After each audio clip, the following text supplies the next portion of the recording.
for me, if you look at my films, I would say the most important thing is that I feel, if you look at the characters in my films, is when people make a decision and the ramifications of those decisions.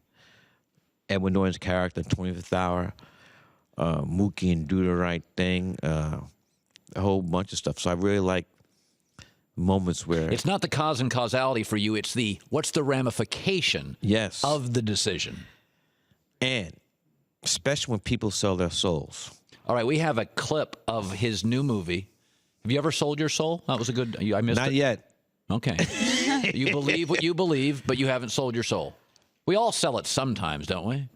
No, I think that for me, selling your soul is when you lay down at the altar of the almighty dollar and you just give it up. And I think that we're in that situation here in America because before I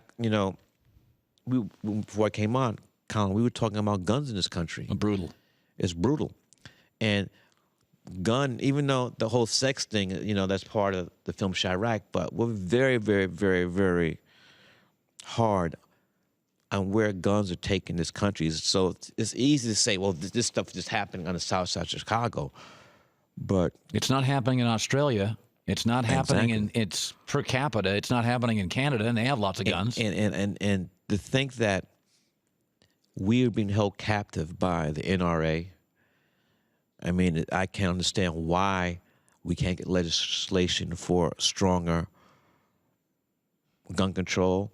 One of my dear friends, Chicago, Father Michael Flake, I don't know if you're familiar with him. He has a great idea. We should title guns like cars.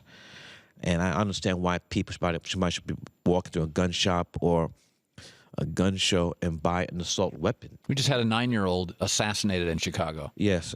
Monday, a young 9-year-old, Tyshawn Lee, assassinated. Shot. It was not like a question where he got caught in the wrong place or got...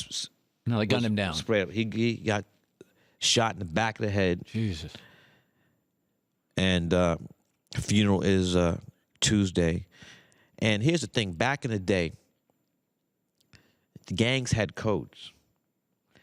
Children were off limits. And throughout the years, the gang leaders had been locked up by the feds on a RICO charge. So these gangs had structure. When the leaders got locked up, structure went away. Every man for himself. And now it's mayhem. Because back in the day, if you killed a child, if you didn't turn yourself in, you would be killed. There's no reason in the world. There's nothing a 9-year-old child can do that can warrant being shot twice in the back of the head.